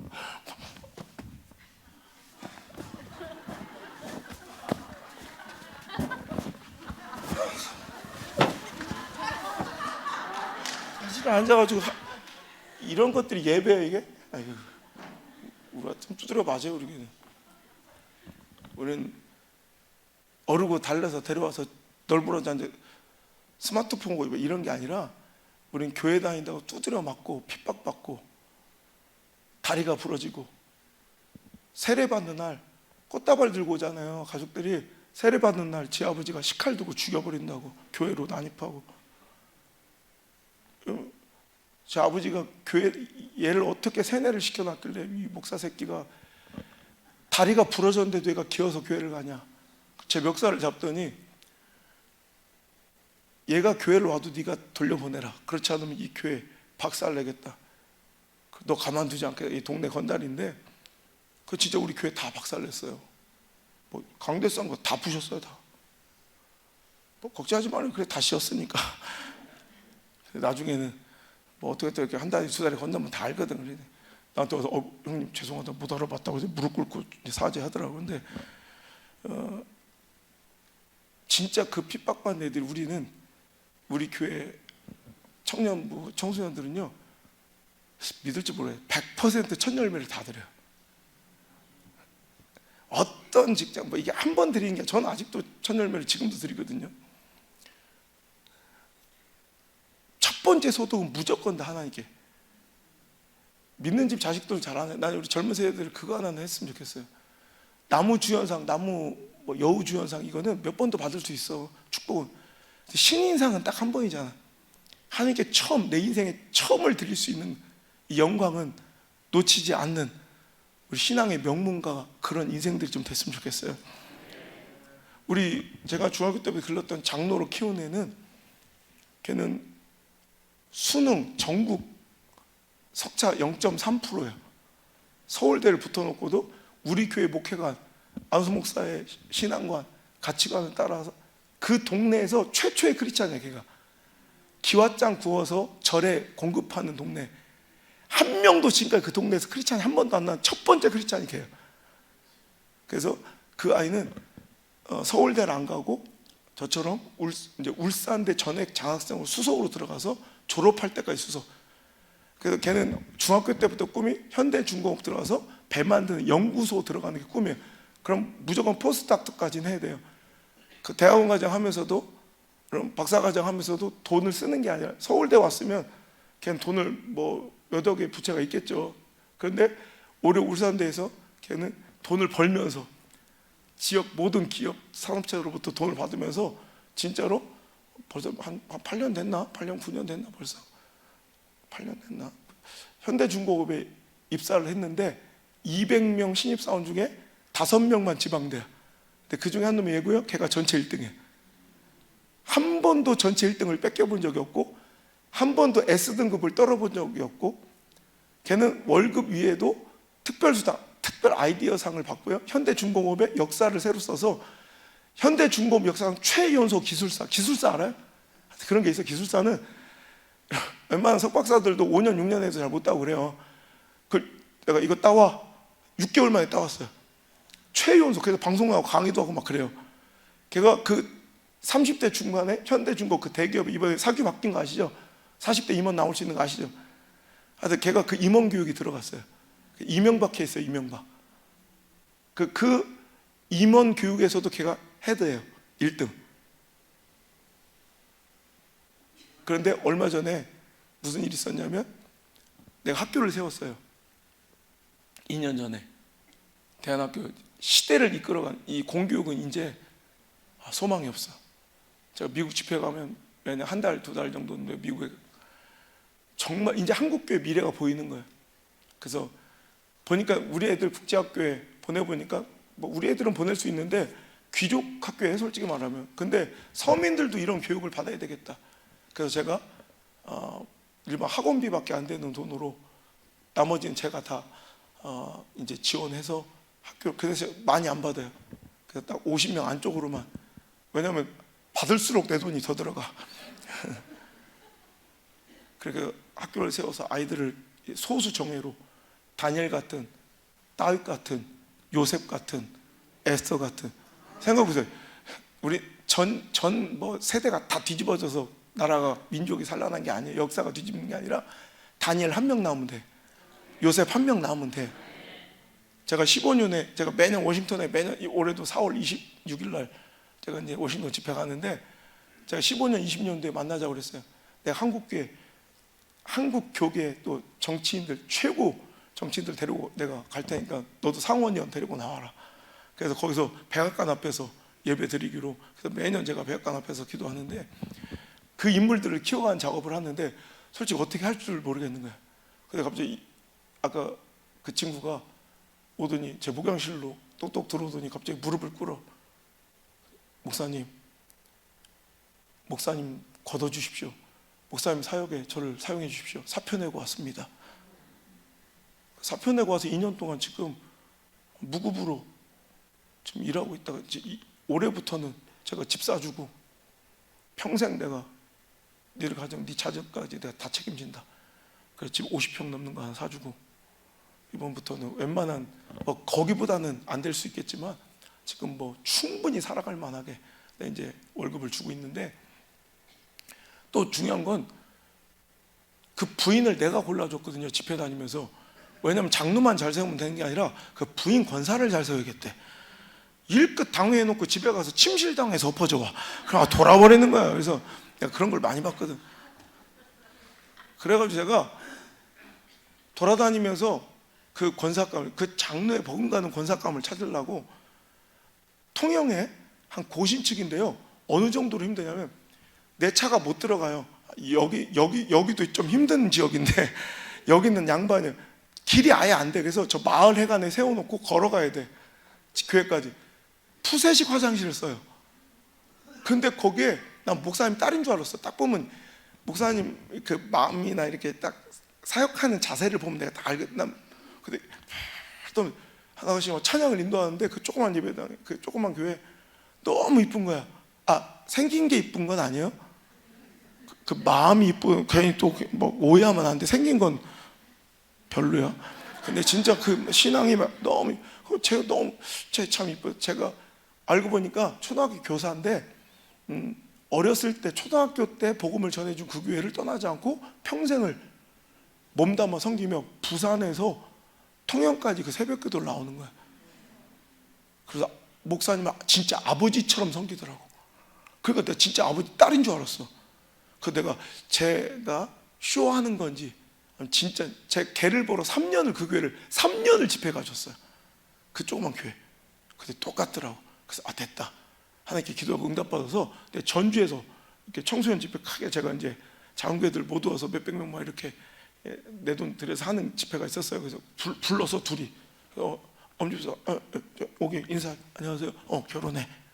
예? 처음 보는데 뭐 어려운 거 시킨 거 아니잖아. 남자 여자 결혼하는 것도 아니고 남자 여자 만나 결혼하는 거 당연한 건데 내가 기도 다 해봤으니까 결혼하면 돼. 그때 우리 그 엄집사가, 그 남자가 그러니까, 목사님 제가 죽으라면 순교라도 하겠는데 목사님 저 문제가 있습니다. 그래서 뭔데 마 했더니 제가 실은 사귀고 있는 아가씨가 있습니다. 그래서 그럼 안 되잖아. 알겠어. 일주일 줄게. 헤어지고 와. 그래서 일주일 동안 헤어지고 막 질질 쳐올면서 결혼식장 와가지고 결혼해가지고, 내가 가족 계획도 내가 다 세워놨어요. 3명 나라. 그래서 이름도 다 결혼하기 전부터 세워놨어요. 가온이, 나온이, 다온이. 그래서 지금 다온이까지 다 순종해서 지금 애들이 얼마나, 기도의 딸들이 얼마나 영특한지 막. 그 첫째가 벌써 우리 학교 이번에 초등학교 입학을 해요. 우리 대안학교에. 참 그러면서 그 애들이 얼마나 행복하게 사는지, 지나가던 사람이 걔들이 너무 행복해 보여서 교회 들어온 사람도 있을 정도로 진짜. 근데 그 여자아이가 초등학교 교사라고 했잖아요. 원래 또 똑똑 목양실 문을 두드려. 그래서 울면서 무릎을 꿇어. 목사님 저도 사표 내고 왔어요. 걷어주세요. 그래서 그 둘이 지금 우리 학교를 맡아서 운영해 주니까, 학교가 요즘 대안학교 보내봤자 대안이 없어요. 공교육 다니는 애들하고는 경쟁이 안 되는 바보 꼴통을 만들어. 신앙을 빌미로, 여러분 신앙은 기본이 돼야지. 신앙 때문에 여러분 모든 걸 다 포기해서 바보가 되면 안 돼. 아니 다니엘이 바보예요? 요셉이 바보예요? 아니 실력이 있어야, 시대적 경쟁력이 있어야 시대를 이끌고 가지. 근데 다 믿음을 빌미로, 신앙을 빌미로 대안학교 다 애들 바보를 만들어서 전문대 들어갈 때, 전문대가 뭐라는 게 아니라 또 이번에 그래서 내가 그 대안학교에 대안 없는 애들 돈 거기다 다 갖다 쓰고 어디 갈 데 없는 애들 내가 4명을 뽑았어요. 이번에 딱 결과가 나왔어. 그 실패한 것 같아. 이번 경희대,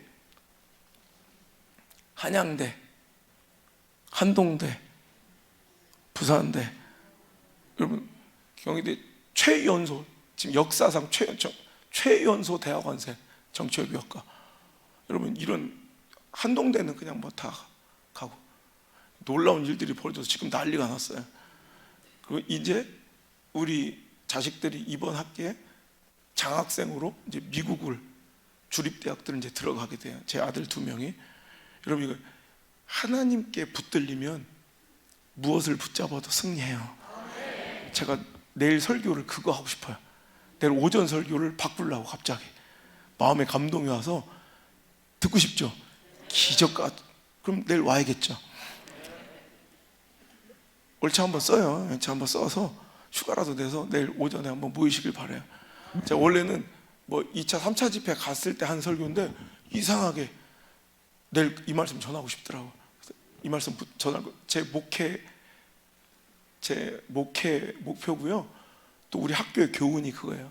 하나님께 붙들리면 무엇을 붙잡아도 승리한다. 승리의 아이템이 중요한 게 아니라 내 인생이 누구의 손에 붙들려 있는지가 중요한 거예요. 교회가 어떤 프로그램을 잘 돌리는 게 아니라, 어떤 시스템을 도입했느냐가 아니라 하나님께, 성령님께 붙들려 있느냐, 이게 중요한 거예요. 여러분, 하여튼 그런 어린아이들이 지금 커서 우리 교회 그렇게 중력이 되어 우리 교회를 이끌어가고 있고, 제 사역을 완전히 든든하게 지지해주고 있고요. 또 한 부류의 사람들, 제가 2부류 있다고 그랬잖아요. 저를 만나주는 사람, 중증의 알코올 중독자, 가족한테도 버림받아 오갈 데가 없는 완전 노숙자 같은 사람들을 제가 30년 넘게 섬겼어요. 모시고. 죽을 맛이에요. 생각해 보세요. 오죽했으면 아버지를 버렸겠어요. 가족들도, 여러분 알코올 중독자 얼마나 힘든지 아시죠? 가족들도 포기해버린, 힘들어서 도저히 포기해버린 그 사람들을 전 30명을 데리고 사는 거예요. 죽는 줄 알았어요. 진짜 밤이면 폭행이 시작되고, 술 취하면 막 문을 부시고, 막 어떤 사람은 칼을 들고, 제가 애들을 교회에다 대피시켜 놓고요. 왜냐, 새벽마다 난동 부르니까 전 항상 가죽 잠바를 입고 잤어요. 혹시나 이 칼이 이제 들어와도 깊이 안 찔리는, 별일이 다 있었어요.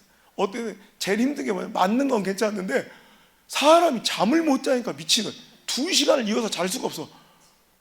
그러니까 어떤 때 막 두드려 맞으면서 이렇게 끌어안고 졸아요. 진짜 그 정도로 너무너무 힘든데, 또 아침 되잖아요. 술 싹 깨면 천사 그런 천사가 없어. 아침마다 맨날 전도사님 미안합니다, 이 그지 같은 쓰레기 같은 내가 빨리 죽어요, 우리 전도사님 하루라도 편히 사시는데, 이 얘기 맨날 이게 아침 읽어요. 그 성도님, 그게 무슨 말이에요? 왜 죽어? 죽긴 왜 죽어? 우리 술 끊고 건강하게 예수님 믿고 천국 가야죠. 그럼 맨날 꿍하고 우는 게 일이야. 진짜 천사가, 그런 천사, 술만 안 먹으면 천사, 그런 천사가. 우리 이런 얘기 많이 하잖아요. 술 먹는 사람 치고, 술 좋아하는 사람 치고 악한 사람 못 봤다. 그런 얘기를 꼭 지들끼리 모여서 하네. 덕담처럼 지들끼리 꼭 이렇게 술잔 주면서. 진짜 천사예요. 그럼 전사님 미안했습니다, 전사님 미안합니다, 다시는 안 그럴게요, 이러고 가. 그 간디 같던 천사 같던 분이 4시간 지나잖아. 또 눈알에 화보가 이 새끼 와서 또 때려. 이게 매일 일과라고 생각해요. 진짜 미칠 노릇이야. 근데 그렇게 나를 모욕하고 힘들게 하고 나를 때리고 폭행했던 분들을 또 좀 지나면 내가 업고 뛰고 있어요. 왜냐하면 그분들 중증의 알코올 중독이라 간경변, 간경화, 복수가 이렇게 차고 흑달이 오고, 마지막 순간 되면 어떻게 되냐면 정맥이 터지기 시작해요. 정맥 중에 가장 많이 터지는 정맥, 마지막쯤 되면 목정맥이 터져요. 그럼 피를 막 쿨럭쿨럭 쏟으면, 이거는 마취도 안 돼요. 강제로 입 벌려놓고 묶어놓고 그걸 끄집어내서 꼬매야 돼. 진짜 지옥을 맛봐. 근데 병원까지 데려가는 과정도요, 119 불러놓고 업고 뛰면 막 피를 쿨럭쿨럭 쏟아요. 분초를 다투니까 내가 업고 뛰는데 아무 보호자가 없어서 병원, 파출소, 소망서 다 제 이름이 올라가 있어요. 제 일보자로. 그러니까 그분들 모시고 병원에서 안 받으려고 그래. 고쳐놔도 병원비도 받을 일 만무하고, 오히려 살려놓고 욕먹어요. 가족들한테 오히려 그 사람들이 그렇게 해서 그냥 은근히 그냥 죽기를 바라는 가족들도 많아요. 그러니까 막 제가 진짜 보호자도 아니까 그거를 핑계로 수술을 안 해줘. 그럼 내가 무릎 꿇고 비는 맨날. 제 별명이 무릎 꿇는 목사예요. 제가 가장 싫은 게 자존심이, 제 가장 생명 같은 게 자존심. 그래서 내 목회하면서 가장 힘들었던 게 이 자존심을 꺾는 일이었어요. 내가 옛날에 이제 거칠게 살 때 저 반대편 쪽에 사시미가 목까지 와도 눈 한번 나를 위해서 고개 한번 숙여본 적 없어요. 근데 목회하면서 그분들을 위해서 병원 가서 무릎 꿇고 빌고, 파출소 가서 피해자 그 왜 간판을 두드려 빼가지고 저는 간 꿇고 자고 있고 피해자한테 내가 막 빌어야 되고 또 두드려 패고 저는 자고 있고 나는 맨날 빌어요. 그러니까 무릎 꿇는 게 매일 일이었어요. 처음에 무릎 아직도 기억나. 처음에 딱 무릎을 꿇었는데 막 눈물이 막 가슴부터 올라오는 눈물이, 내가 이렇게 살아야 되나? 근데 그것도 또 형님 무릎도 한 번 꿇기가 어렵지. 또 꿇다 보니까 또 그것도 별거 아닌데 처음에는 무릎 꿇으면서 막 세상이 다 무너진 듯 울었는데 한두 번 꿇다 보니까 이게 또 아무것도 아니야. 지금은 난 500원만 줘도 꿇어. 형님 나 1000원만 줘. 내가 2번 꿇을게. 자, 내 잔돈이 없어서 그래. 2번도 꿇어. 내가 500원이면 한 번씩. 그러니까 맨날 병원에서 내가 절대로 이 병원에 손에 안 끼칠게요. 내 장기를 팔아서라도 병원비 갚을게요. 맨날 빌어서 이제 나중에는 그 외과 과장님하고 다 알게 돼서 무조건 제 환자는 무조건 해주고, 제가 너무 감사한 건요, 그분들 그 병원이 경영난에 얼마 전에 이제 요양병원으로 넘어가며 문을 닫았는데 그 전까지 제가 그 밀린 돈 다 갚았어요. 10원도 안 땡기고. 또 하나, 그분들 다 돌아가신 결과는 어떻게 막을 수 없지만 한 분도 수술 못 받고 돌아가신 분이 아무도 없어요. 마지막까지 치료 다 해드려서 더 이상 치료가 불가능해서 돌아가셨지 한 분도 허망하게 돌아가시지 않았다는 거. 그리고 가족들조차 찾지 않는 빈소, 제가 끝까지 영정사진 찍어서 끝까지 그 빈소 지키며 그분이 생전 좋아하셨다 찬송가 크게 불러드리며 그 빈소를 지켰더니 이제 그분들도 이제 감동을 하는 거예요. 여러분, 제가요 지금도 어려운 일에 솔직히 전 지금 뭐 여기 계신 어떤 웬만한 분들보다는 제가 아마 더 풍족하게 살 거예요. 그런데 지금 이렇게 하나님 복을 주신 지금도 실은 쉬운 일은 아니에요. 피 한 방울 안 섞인 분들 한두 명도 아니고 그 몇십 명을 그렇게 다 쉬운 일은 아닌데 그때는 얼마나 힘들었겠어요. 제가 2004년 1월 1일부로 하나님께 서약한 게 있어요. 하나님, 이제부터 난 주의 종입니다. 당신의 종이니까 종은 딴 데 가서 벌어먹는 게 아니라 주인이 주시는 거 먹으면 되는 게 종이잖아요. 당신이 책임지세요. 그래서 그때부터 제가, 왜냐하면 먹고 살 길이 너무 많아 저는. 그러니까 제가 개척하고 1년 뒤까지 삼성에서 연락이 왔고요. 제가 미국 비자 이렇게 받아주는 전문가 있어요. 또 서류 번역 이렇게 해가지고 내가 자격 안 되는 사람들 미국 비자 많이 받아줬거든, 학생들. 그러니까 그거 몇 케이스만 해도 한 달 먹을 건 충분히 돼. 근데 자꾸 이런 거 한번 손타기 시작하면, 그리고 내가 지금도 전화해서 아무 뭐 이유도 안 얘기하면 야 1000만 원만 보내라. 그럼 보낼 사람이 한 30명은 넘는 것 같아. 그러니까 제가 사람의 손이 타기 시작하면 절대로 그곳에 하나님 역사는 이루어지지 않는다는 걸 우리 아버지 목회를 통해 배웠어요. 우리 아버지는 정말 그거 뼈저리게 인생으로 저한테 가르쳐 주셨거든요. 그래서 여러분, 사람의 끝은 하나님의 시작이다. 사람이 끝난 지점에서 하나님 역사하신다. 너도 버텨라. 그리고 사람 앞에 절대 구질구질한 모습 보이지 말고 앓는 소리 하지 마라. 그러니까 제가 지금은 뭐 멋있는 얘기지만 실은 밥굶기를 밥 먹듯 했고요. 우리 가족들하고 연을 6년 동안 끊어서 가족들은 내 목회 현장 못 내려오게 했거든. 왜냐면 내가 밥 굶는 모습을 보여주기가 싫어서. 내가 도움을 받을 것도 아닌데 우리 가정이, 우리 엄마 아빠 교회를 10개나 세우셨어요. 그 복을 우리 3남매가 다 받아요. 저는 내가 잘 될 줄 알았어. 내가 잘 된 건 좀 이해가 돼요. 우리 엄마도 그랬어요. 근데 우리 누나는 기적이에요. 진짜 내 여동생은 더 기적이에요. 자기들이 우리 누나를 몰라서 그렇지 자기들이 내 여동생을 알면 차라리 홍해가 갈라진 걸 덜 놀랄 수도 있어요. 진짜 꼴통이에요.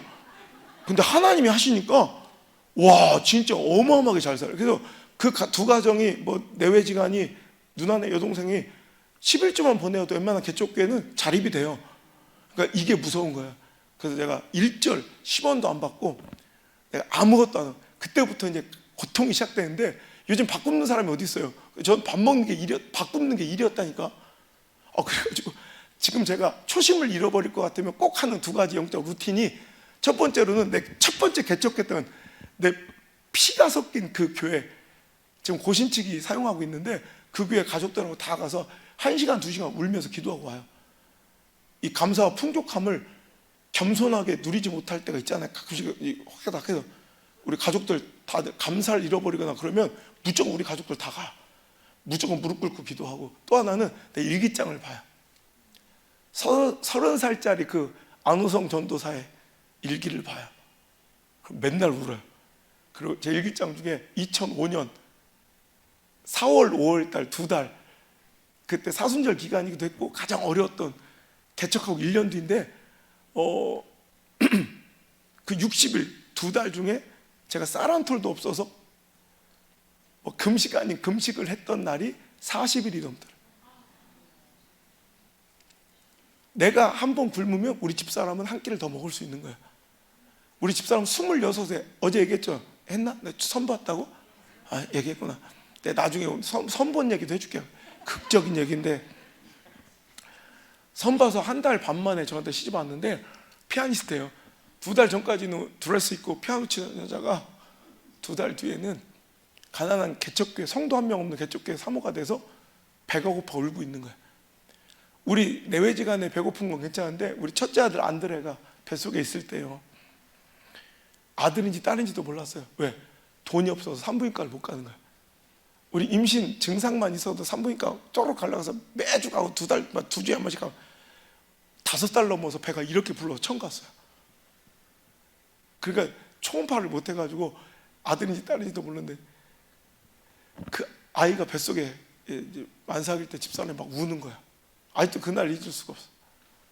전도사님, 제가 임신하고 만삭이 되니까 복숭아가 너무 먹고 싶어요, 고기가 너무 먹고 싶어요, 이게 아니라 전도사님 배가 고파요. 만삭의 아내가 배가 고파서 라면이라도 먹고 싶어요 그러더라.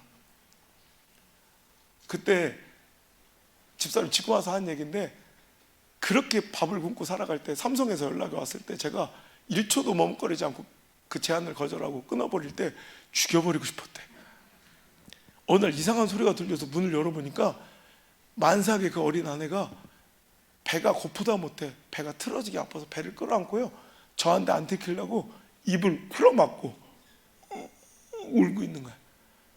그 모습을 보는데 내가 얼마나 속상한지, 그냥 문을 팍 닫아버리고, 갈 데가 없잖아. 누구한테 가족한테 도움 받을 것도 아니, 털어놓을 것도 없잖아. 강대상 올라가서 엉엉 우는 거야. 하나님밖에 부르고 외치고 바라볼 분이 없어서. 그때 제가 만약에 하나님 이게 뭡니까? 내가 하나님 뜻을 쫓아 이렇게 하나님 살아계신 거 증명하러 왔는데 이런 처지가, 이런 모습이 뭡니까? 만약에 제가 불평했으면 아마 저는 이 자리에 여러분을 못 만났을 것 같아. 근데 이상하게 그날 내 첫 기도가 뭐였는 줄 알아요? 하나님 사랑합니다, 하나님 감사합니다, 이렇게 시작했어요. 그리고 제가 하나님, 사업하다 망하고 도박하다 망한 것도 아니고 주의를 위해 이렇게 굶을 수 있는 시간 주셔서 감사하고, 또 저는 자존심이 센 사람인데 할 것 없어서 거지처럼 와서 목회하는 게 아니라 세상 사람들 가운데 다 인정받게 하시고 그걸 스스로 내려놓게 해주셔서 또 감사하고, 또 뱃속에 있는 저 아이는 아들인지 딸인지도 모르지만 뱃속부터 목회자의 그 고난에 동참했으니 저를 들어서 시대를 한번 크게 움직이는 귀한 종으로 사용해 주세요. 그렇게 기도하면서 엉엉 울다가 어떤 도전이 드냐면, 하나님께 더 드리고 싶은 거예요. 그 와중에 하나님, 제가 하나님께 더 드리고 싶은데, 그래서 그 사랑을 더 표현하고 싶은데 하나님이 더 잘하시니 저에게 알려주세요, 가르쳐주세요. 제가 10원 한 장 안 남았거든요. 개척하고 건축하느라고 10원 한 장 안 남기고 다 드린 거, 보험까지 다 깨서 드린 거 하나님 아시니 혹시 내가 더 드릴 것이 남아있으면 하나님 알려주세요. 오히려 이 기도를 하고 있는 거야, 그 상황에서. 근데 갑자기 하나님께 그날 마음의 감동이, 내가 아직 드리지 않은 것이 있다는 걸 알려주시는데 무릎이더라. 무릎이 너무 생생한 거야. 제 무릎으로는 내 승부욕을 채우는, 운동하고 쌈질하는 데만 썼지 이 무릎을 주님께 드린 적이 없더라고요. 하나님 드릴 게 또 남았어요. 하는 이 무릎마저 당신께 바쳐드리겠습니다. 그날 밤 그 기도 이후부터 그날 밤부터 집에 들어가서 발 뻗고 안 자고요. 그날부터 시작된 철야가 4년 집에서 발 뻗고 안 자고 강대상에 엎드려서 밤을 새우는 거예요. 할 일도 없으니까, 성도도 없으니까 초저녁에 들어가면 10시간 넘게, 뭐 늦게 들어가도 8시간, 6시간, 7시간 막 무릎으로 막 하나님께 부르짖고 다음 세대 살려달라고 막 기도하는데, 전 그때부터 그렇게 다음 세대를 위한 기도를 하면요, 막 늑골이 나갈 때까지 떼굴떼굴 구르며 기도할 때도 많았고요, 손가락이 막 틀어지고 셔츠가 뜯어질 정도로 막 탄식하고 기도하는 거예요. 근데 그때 우리 주치의가 그러는데, 그렇게 한 것이, 제가 금식을 너무 그때 많이 하고 몸이 상한 상태, 나는 금식이지만 나는 그걸 금식이라고 부르면 내 몸은 뭔지 알아요? 그게 영양실조인 거예요. 나는 그걸 금식이라고 하지만 거기다가 그 영양실조로 인해서 뼈가 너무 이제 약해져서 32살, 3살 때 이미 골다공증이 시작되고요, 이미 퇴행성 관절이, 이 골반이 완전히 꺾여서 제가 가끔 이렇게 약간 짝다리처럼 접히고 있는 게, 그때 지금 웃으면서 얘기할 수 있지만 그때는 얼마나 심각했냐면 어느 순간 가다 다리가 고무다리처럼 끌리는 거예요. 그렇게 심각한 위치에서도 무릎을 꿇고 생떼로 기도하니까 기도자라도 바쳤어야 되는데, 무릎 꿇고 그렇게 기도한 자세만으로 내 체중의 무려 15배가 무릎 연골로 쏟아진 거래요. 근데 거기다가 막 방방 끼며 기도하면 내 체중의 무려 80배가 쏟아진 거래요. 연골이 남아 녹여서, 그래서 제가 연골이 다 없어져 가지고 지금 제가 몇 년 전만 해도 제 집회 영상 보면 앉아서 걷지도 못하고 이렇게 집회 끝나면 이렇게 누가 업어서 내려가고 그랬어요. 지금 우리 교인들이 이대로 둬서 안 된다고, 전문가가 제 근육으로 이제 이 처음에 걷지도 못했거든요. 얼마 전까지 2년 전만 해도 제가 5살짜리도 이렇게 못 쫓아가고 이렇게 다리를 이렇게 절었다. 그런데 그래서 조금씩 운동량을 늘려서 지금 근육으로 이 무릎을 감싸서 그 근육으로 버티고 있는 거예요. 제가 하루에 3시간 넘게 운동을 하거든요, 매일. 그렇게 하면서 이제 근육을 늘려가서 겨우 이제 하나님 일을 감당하고 있는데, 아직도 무릎이 안 좋아서 7년 전까지만 해도 제가 연골 주사를 6개월에 3번씩 꼭 맞아요. 연골 주사 맞아봤어요? 모르면 연골 나이로만 치면 내가 한참 못 발 수도 있어요. 그렇게 살면서도 우리 집사람이랑 저랑 26세 결혼해서 4년 겨울이 지난 후 이렇게 겨울에 3남매를 출산하고 사는, 이렇게 나오면서 한 번도 보일러 운전 버튼을 못 눌러본 거예요. 보일러를 못 틀고 살았어요. 그 가스비도 없고 그래서 그냥 전기장파 하나, 그거에 온 가족이. 그러니까 우리 이웃집 여자가 지금 우리 교회 권사가 돼 있는데 지금도 맨날 소고기를 사와요. 목사님 죄송하다고, 그때 제가 더 잘 섬겼어야 했는데, 그때는 불신자였으니까. 우리 애들 밥 먹이려고 우리 집 열어보면 냉골에 김치가 맨날 얼어있더래. 그러면서도 우리 애기들은 100일 사진, 돌 사진 한번 못 찍어주고, 병원도 제대로 못 들어가, 아까 산부인과도 못 들어가면서도, 보일러도 못 틀고 살면서도, 그래서 제가요, 이 우리 집에도 보일러를 못 트는데, 제가 혼자 기도할 때, 강대상 기도할 때, 저는 뭐 전열기구 틀겠어요? 이불 하나 뒤집어 쓰고, 그러니까 발가락이 나와서 제 겨울 11월만 되면 기가 막히게 발가락이 알아요. 그래서 발가락이 끊어질 것 같이 아파, 동상 때문에. 지금도. 그러면서도 우리는 그렇게 못 먹고 못 살아도 그 알코올 중독자 그분들 방은 항상 불 떼드리고, 왜냐면 그분들은 저체온 쪽으로 돌아가세요. 그리고 그분들은 영정사진 찍어드리고, 우리 첫째 아들은요 되게 좀 내 마음이 아파. 기저귀를 못 채워서, 그 일회용 기저귀가 없어서 천조각을 찢어서 기저귀를 채우면 그놈도 힘들지만 저도 그 얼음장 같은 그 찬물에 똥기저귀 제가 빨아서 키웠거든요. 그러니까 옛날 얘기 같죠. 그러면서 제가 작년에 펑펑 울었다. 왜 그랬냐면 여기 어셈블러브가 하나님의 성에 있잖아요. 그때 제가 대학원 신대원 1학년생 때 어셈블러브가 하나님의 미국 성에서 관계자분이 어떻게 저한테 연락이 온 거예요. 소망 있는 교회로 뽑혔다고. 그래서 향후 몇 년간 매달 $2,000를 뭐 2,300만 원 되잖아요, 보내주신다고. 그래서 제가 그걸 거절했거든요. 소망 있는 교회로 봐주셔서 감사하다고. 근데 소망 있는 교회가 왜 사람의 도움을 받아야 되냐? 이 돈으로 소망 없는 교회를 좀 도와주라고. 그리고 돌아섰는데 나는 눈물이 그렇게 큰 줄 처음 알았어요.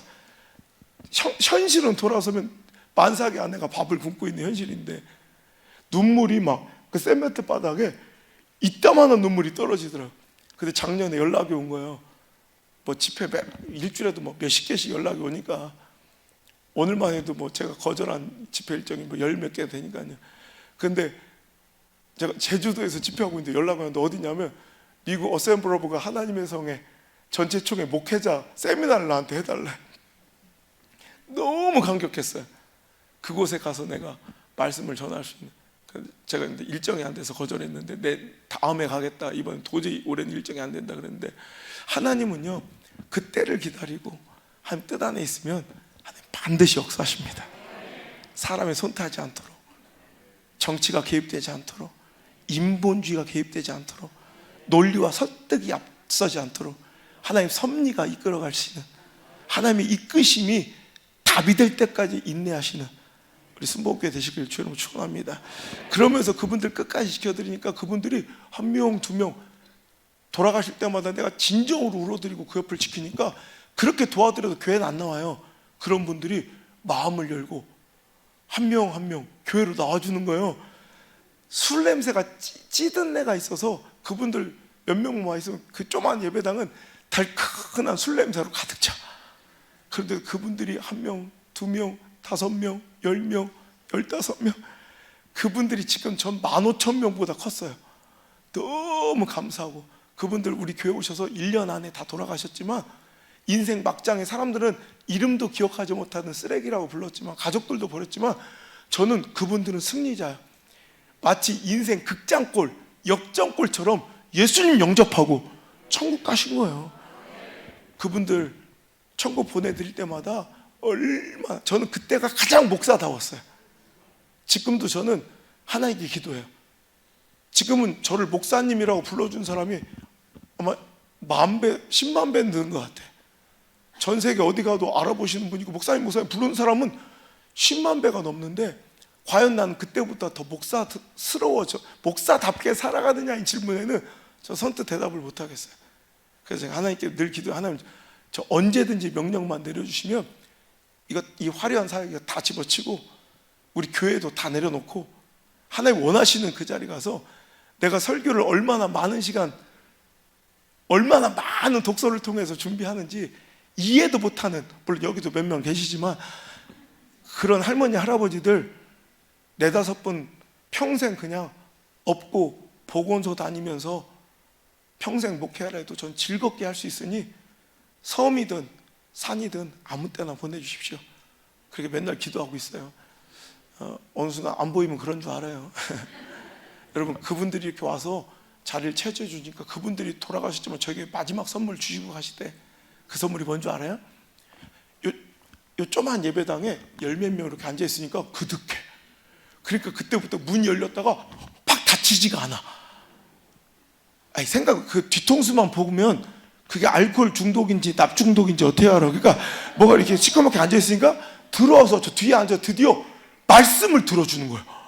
그게 제 꿈에도 하나님 안 와도 되니까 설교 한 번은 듣게 해달라고. 근데 그게 이루어지더라고요.